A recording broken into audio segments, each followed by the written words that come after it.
Assalamualaikum warahmatullahi wabarakatuh. Salam dahan bahagia, Ibu Bapak hebat. Jumpa lagi dengan saya, Nirwan Setia Darmadi, CGP Angkatan 10 dari Kabupaten Bandung, SMA Negeri 1 Cikanjur. Saat ini, saya sedang berada di ruang perpustakaan SMA Negeri 1 Cikanjur. Saya sekarang bersama Ibu Yeni Hardiani. Beliau merupakan guru matematika dari SMA Negeri 1 Cikanjur kelas 10 ya. Betul, Pak. Ya. Maksud dari video ini, saat ini saya akan melakukan video percakapan mengenai pra-observasi terkait aksi nyata modul 2.3. Baik, kita langsung saja. Bu Yeni, Assalamualaikum Bu Yeni. Waalaikumsalam Pak Nirwan. Bagaimana kabarnya? Alhamdulillah kabar saya baik. Alhamdulillah luar biasa ya Bu Yeni ya. Alhamdulillah Pak. Sebelumnya terima kasih sudah menyempatkan waktunya untuk melakukan pra-observasi ini terkait tujuan kita untuk melakukan observasi.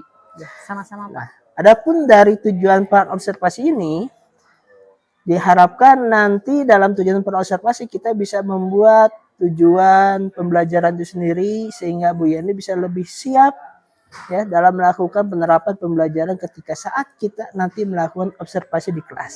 Betul Pak. Siap Bu Yeni ya? Siap Pak. Baik, langsung saja Bu Yeni. Ada beberapa pertanyaan yang ingin saya tanyakan. Yang pertama terkait dengan tujuan pembelajaran. Tujuan pembelajaran apa yang Bu Yeni ini ingin harapkan ketika pembelajaran observasi nanti? Untuk pembelajaran nanti, tujuan pembelajaran yang akan saya capai yaitu siswa dapat menentukan ruang sampel dari suatu kejadian sederhana. Ini masuk di bab peluang Pak, kebetulan kelas 10 peluang. Jadi materinya bab peluang gitu Ya, Bu Yeni ya? peluang. Oke, terima kasih Bu Yeni. Nah, selanjutnya Bu Yeni, terkait dengan area pengembangan yang Ibu Yeni harapkan atau yang Ibu Yeni rencanakan nanti ketika observasi, area pengembangan itu di arah mana Bu Yeni? Untuk area pengembangannya sendiri, pertama saya mengharapkan adanya pengembangan di area aktivitas interaktif siswa. Kemudian saya juga akan mencoba menerapkan pembelajaran sosial emosional dan juga pembelajaran berdiferensiasi ya. Dan saya juga akan menerapkan tentang disiplin positif Pak. Oh, penerapan disiplin positif terkait dengan area pengembangannya. Oke, baik Bu Yeni. Nah, dari area dan tujuan tersebut, kira-kira di sini model pembelajaran seperti apa nih yang akan Bu Yeni terapkan? Untuk model pembelajaran yang sudah saya siapkan, yaitu saya akan menggunakan game based learning. Jadi saya akan menyiapkan suatu games atau permainan yang berkaitan dengan materi ini tentu saja Pak. Menarik tambah ya menggunakan game based learning. Game based learning. Biar ada interaktifnya ya. Biar siswa bisa lebih interaktif saat belajar. Nah, dari tadi tujuan, area, model, kemudian ingin saya tanyakan selanjutnya nih, strateginya bagaimana Bu Yeni? Strategi pembelajaran yang akan Bu Yeni terapkan nanti? Yang sudah saya siapkan, saya akan mencoba melakukan atau menerapkan metode pembelajaran berdiferensiasi. Jadi saya menggunakan 3 strategi. Yang pertama diferensiasi konten, yang kedua diferensiasi proses, dan yang ketiga diferensiasi hasil. Produk maksudnya. Produk ya, produk dari belajarnya itu sendiri. Ya ada 3 area pengembangan diferensiasi. Oke, baik. Nah, dari strategi yang sudah nanti diharapkan diterapkan di observasi nanti, bagaimana dengan penilaiannya? Penilaian seperti apa yang akan Ibu lakukan? Untuk penilaiannya sendiri, yang pertama karena ini bentuknya diskusi kelompok ya, jadi ada penilaian kelompok. Jadi nanti ada beberapa kegiatan menggunakan LKPD. Di situ saya melakukan penilaian kelompok. Tapi selain penilaian kelompok, saya juga akan melakukan penilaian secara individu, mulai dari keaktifan siswa. Jadi saya nanti akan menyiapkan lembar observasi juga. Ada lembar observasinya. Lembar observasi saya akan menilai per siswa sejauh mana mereka aktif saat proses pembelajaran. Dan juga ada tugas mandiri untuk siswa di akhir pembelajaran. Ada tugas mandirinya. Yang menggunakan itu tadi strategi diferensiasi produk itu. Produk itu ya. Saya membedakan hasil pengumpulannya sesuai dengan minat siswa. Boleh melalui video, boleh dengan tulisan tangan. Jadi disesuaikan dengan minat siswa. Oke, terima kasih Bu Yeni atas dari tahapan-tahapan pembelajaran yang akan dilakukan. Nah, selanjutnya yang ingin saya tanyakan, sasaran kelasnya nih, terkait sasaran kelas dan waktu pelaksananya kira-kira kapan kita bisa melakukan observasi kelasnya. Rencana saya akan menerapkan pembelajaran ini di kelas 10.2. Kelas 10.2 ya. Untuk waktunya sendiri itu 3 September 2024. 3 September 2024. Oke. Pada jam keberapa Bu Yani?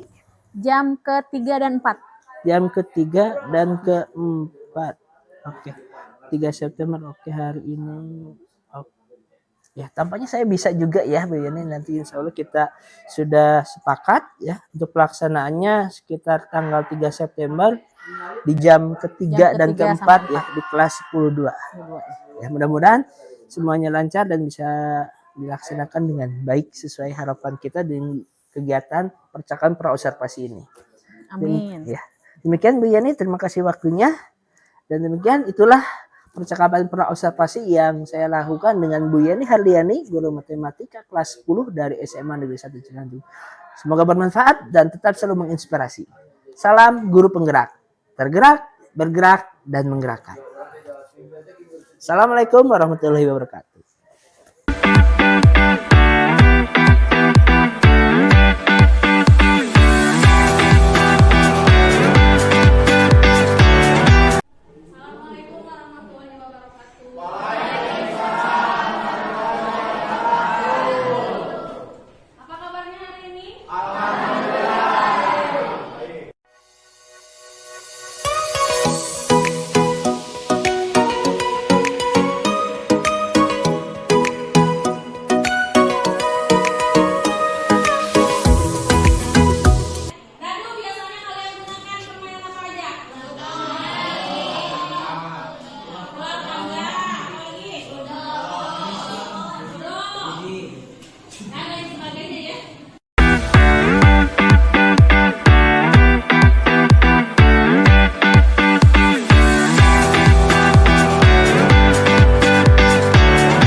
Gonna take it slow.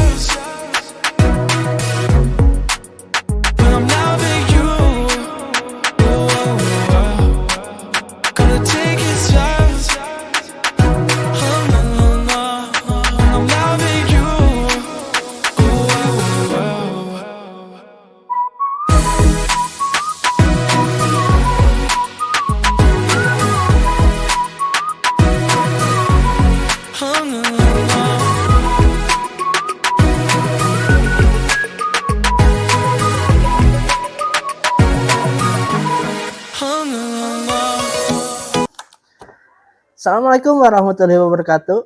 Salam dan bahagia. Jumpa lagi dengan saya Nirwan Setia Darmadi, CGP Angkatan 10 dari SMA Negeri 1 Cikancung, Kabupaten Bandung. Saat ini saya sedang berada di lingkungan perpustakaan SMA Negeri 1 Cikancung bersama Ibu Yani Hardiani. Beliau adalah guru matematik. Dan saya juga ditemani dengan Ibu pengajar praktik saya, Ibu Kukum Kumiatun. Oke, pada video kali ini kita akan membahas mengenai pasca observasi. Baik, kita langsung saja ke topik pembahasan pasca observasi itu sendiri. Adapun tujuan dari video pasca observasi ini adalah untuk merefleksi dari hasil observasi pembelajaran yang sudah dilakukan. Sekaligus juga untuk menindaklanjuti aksi-aksi pengembangan selanjutnya. Baik Bu Yeni, bagaimana kabarnya? Alhamdulillah Pak, kabar baik. Alhamdulillah ya, luar biasa Bu Yeni. Alhamdulillah, dan saya juga mengucapkan terima kasih sudah berkenan hadir dalam kegiatan pasca observasi ini yang sudah kita janjikan ya, di hari ini. Adapun di pasca observasi ini ada beberapa hal yang ingin saya tanyakan kepada Bu Yeni terkait observasi pembelajaran yang sudah kita lakukan kemarin sebelumnya ya. Yang pertama ini terkait refleksi. Perasaan apa yang Ibu Yeni rasakan setelah melakukan kegiatan pembelajaran di observasi waktu tanggal 3 September kemarin? Baik Pak, setelah kita melaksanakan observasi, perasaan saya saat itu mungkin awalnya tegang dulu ya, perasaan di awal. Tapi setelah berjalan, saya mulai merasa nyaman dengan pembelajarannya, saya mulai merasa mengalir begitu selama pembelajaran, sehingga pembelajaran dapat selesai sesuai dengan yang sudah direncanakan. Ya, alhamdulillah ya, pembelajarannya jadi sudah sesuai dengan yang direncanakan dalam modul ajar atau RPP itu sendiri ya Bu Yeni ya. Betul Pak. Nah, ketika pembelajaran observasi tersebut, apakah ada hambatan-hambatan yang Ibu Yeni temukan? Selama pelaksanaan pembelajaran ada beberapa hal yang menjadi hambatan atau kendala.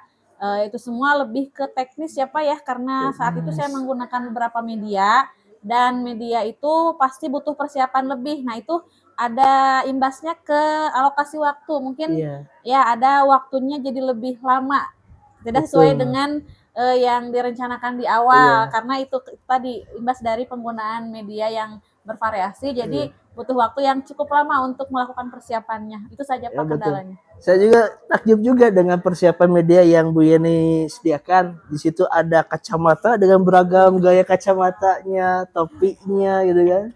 Kemudian ada dadu juga ya. Dadu juga ya. Itu besar juga dadu yang besar itu lumayan dari membuatnya. Buatnya dari mana? Dari dus. Dari dus. Jadi ada pemanfaatan ini ya.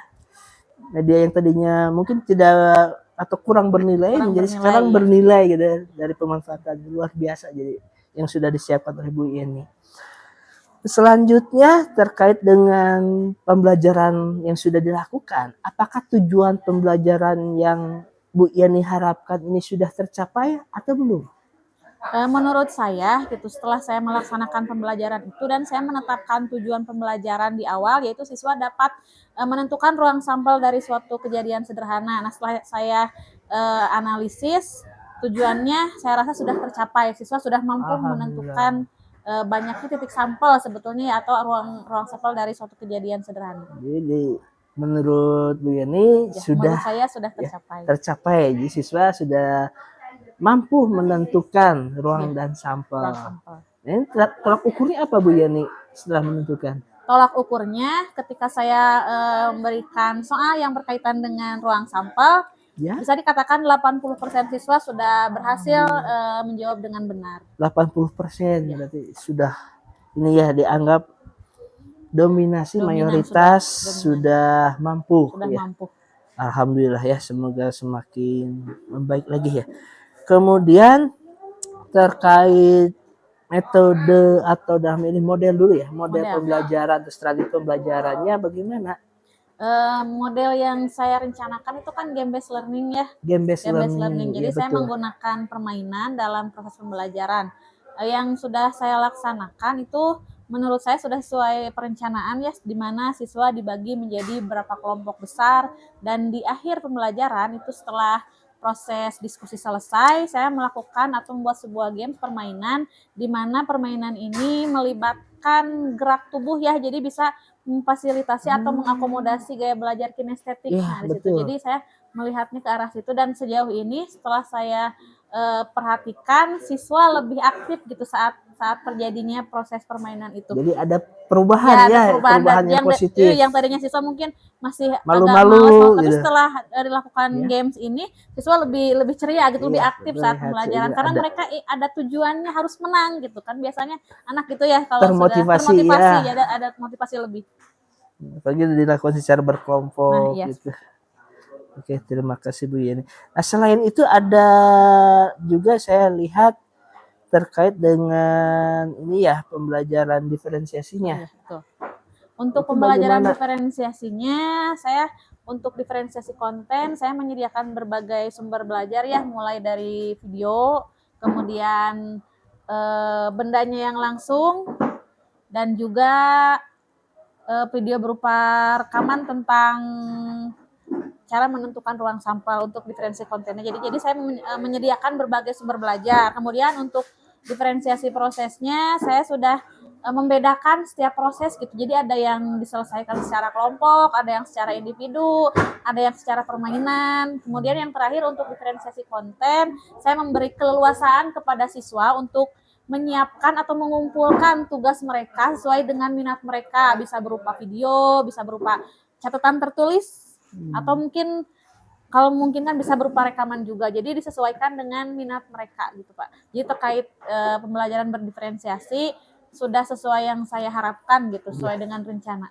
Ya, sesuai dengan catatan observasi saya juga tadi Bu Yeni juga dalam pembelajaran sebelumnya kan yang ketika diobservasi Bu Yeni sudah menyediakan diferensiasi konten. Di situ ada media pembelajaran video, kemudian ada pembelajaran yang konvensional seperti ada dadu permainan itu sendiri, Ya. kemudian ada teknik sampel menggunakan Kacamata, ya. iya, cara menentukan. Kacamatanya berwarna-warni juga itu luar biasa. Topi juga ya, ya, jadi topi saya, yang beragam luar biasa. Jadi ada diferensiasinya terlihat. Ya. Kemudian diferensiasi prosesnya tadi Ibu Yeni juga menyampaikan ada 80%. Berarti kan sudah ada terlihat proses pembelajaran siswanya dan pencapaian itu seperti apa. Ada tentu ada tindakan yang berbeda ya dalam proses betul, pembelajaran yang Bu Yeni lakukan ketika observasi tersebut.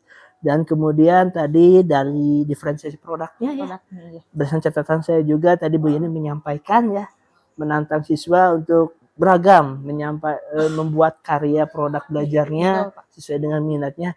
Mungkin nanti kedepannya saya agak penasaran juga bagaimana tuh hasilnya dari anak-anak itu sendiri ya. Siap Pak. Lalu kemudian yang ingin saya tanyakan itu bagaimana tindak lanjutnya, pengembangan selanjutnya terkait dengan pembelajaran diferensiasi yang Bu Yeni lakukan ketika observasi kemarin. Nah, rencana tindak lanjut tentang pembelajaran berdiferensiasi, saya akan terus mencoba menantang diri saya sendiri gitu Pak ya, bagaimana saya bisa memunculkan atau menerapkan pembelajaran berdiferensiasi dengan berbagai media ajar gitu. Jadi saya sangat tertarik untuk mempelajari berbagai media ajar, tentu saja yang disesuaikan dengan konteks materi pelajaran saya matematika, karena kemungkinan agak susah gitu mungkin ya mencari media-media yang cocok, katakanlah yang secara kontekstual misalnya dengan matematika. Jadi saya benar-benar harus menantang diri saya mencari media-media yang memang cocok gitu dengan pelajaran yang saya sampaikan itu matematika. Jadi saya akan terus belajar dari berbagai sumber. Wah, luar biasa sekali. Jadi dari Bu Yeni ini sendiri ya, belajar dulu kemudian menantang untuk membuat media pembelajaran. Ya, terima kasih Bu Yeni sudah menyampaikan tindak lanjutnya. Kemudian selanjutnya Bu Yeni, di catatan observasi saya ini Bu Yeni ada penerapan pembelajaran sosial emosional ya. Betul Pak. Bagaimana itu menurut Bu Yeni terkait dengan penerapan pembelajaran sosial emosional? Apakah berjalan dengan baik atau bagaimana? Nah, menurut saya PSE yang sudah saya laksanakan cukup berjalan dengan baik ya, karena saat itu saya menerapkan PSE untuk meningkatkan kesadaran diri siswa. Jadi saya di awal pembelajaran itu kan menanyakan tentang perasaan siswa ya. Perasaan Jadi siswa. saya memberikan penguatan bahwa siswa itu harus memiliki perasaan yang bahagia, yang nyaman saat akan melaksanakan pembelajaran. Sehingga jika ada siswa yang memiliki perasaan yang kurang nyaman saat akan belajar, itu akan berdampak pada hasil belajar. Nah, dari situ siswa sudah mulai belajar menjaga emosinya, bagaimana mereka harus mengatur perasaan. Jadi jangan sampai misalnya lagi ada masalah di rumah dibawa-bawa ke sekolah, jadi belajarnya tidak maksimal. Nah, menurut saya cukup berjalan dengan baik sehingga siswa sudah mampu menumbuhkan kesadaran pada diri mereka sendiri. Jadi cukup berjalan dengan baik ya. Ya, Pak, alhamdulillah.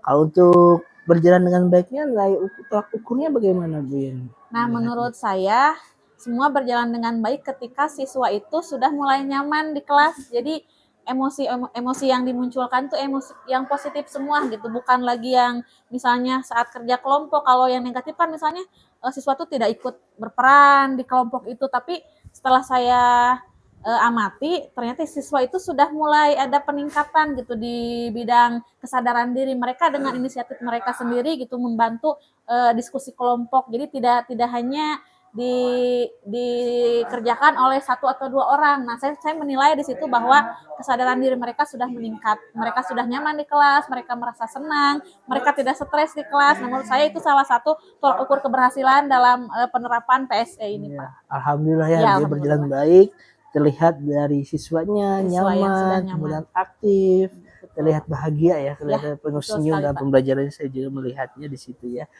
Nah, bagaimana perasaan Bu Yeni sendiri setelah menerapkan itu? Yang saya rasakan, saya seperti lega Setelah gitu. melihat siswanya Lega dan lihat puas, bahagia. ada Oh, kepuasan kepuasan tersendiri gitu di hati tersendiri. saya sebagai Iya. seorang guru, melihat siswa yang saya ajar ketika saya di kelas, siswa itu merasa nyaman, bahagia, itu ada kesenangan tersendiri untuk diri saya sendiri, Pak. Ya, ada kepuasan Kepuasan tersendiri di situ. Baik, dalam video kali ini kita akan membahas mengenai refleksi diri terkait supervisi akademik dengan teknik coaching. Di sini saya berperan sebagai coach. Refleksi diri saya sebagai coach diantaranya ketika saya melakukan coaching, saya di sini pertama merasa tertantang, ya, tertantang untuk melakukan coaching itu seperti apa. Terlebih lagi mungkin di dunia pendidikan dalam pelaksanaan supervisi ini merupakan hal yang baru, ya. Sehingga di sini saya perlu belajar untuk mempersiapkan teknik pelaksanaan supervisi dengan teknik coaching ini dapat berjalan dengan baik dan sesuai dengan harapan. Alhamdulillah pelaksanaannya berjalan dengan baik, mulai dari pra observasi, pelaksanaan observasi pembelajaran supervisi itu sendiri sampai ke pasca observasinya. Kemudian ada beberapa hal yang perlu ditingkatkan, di antaranya dalam tahapan-tahapan tersebut tentunya ada beberapa hal yang harus perlu diperbaiki atau ditingkatkan dalam tahapan-tahapan tersebut, mulai dari pra observasi hingga pasca observasi itu sendiri. Di antaranya menentukan jadwal supervisi itu sendiri, baik itu dengan guru pembelajaran yang terkait ataupun dengan saya sebagai coachnya itu sendiri. Kemudian di sini juga yang harus ditingkatkan terkait dengan baik dari tahap pra sampai tahap pasca observasinya. Di sini saya harus melatih diri untuk menjadi sebagai seseorang yang menjadi pendengar yang baik, seorang pendengar yang baik, ya. Sehingga saya bisa menyerap pembahasan, maksud, tujuan, dan apa yang ingin ditingkatkan oleh coach itu sendiri. Kemudian ketika pelaksanaan coaching itu sendiri, bagaimana apa yang saya lakukan untuk tetap berada dalam situasi atau kondisi presence atau dalam kehadiran penuh, ya, ketika dalam tahapan coaching itu sendiri.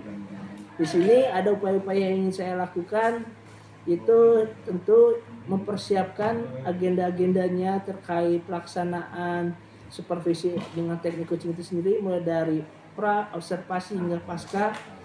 Kemudian juga di sini saya harus melihat dari karakteristik dari guru yang terkait, karena setiap guru yang kita temui pasti memiliki karakteristik yang berbeda-beda secara sosial emosional ataupun karakter kepribadiannya. Dan di sini saya ingin mencoba mendalami ya sejauh mana guru tersebut bisa mengeksplor, mengembangkan area kompetensinya. Kemudian di sini juga saya untuk menghadirkan kehadiran penuh itu tentu harus melihat kondisi tempatnya harus bisa memungkinkan kita untuk bisa saling berinteraksi, hingga teknik coaching di sini bisa membantu guru yang terkait untuk mengembangkan kompetensinya.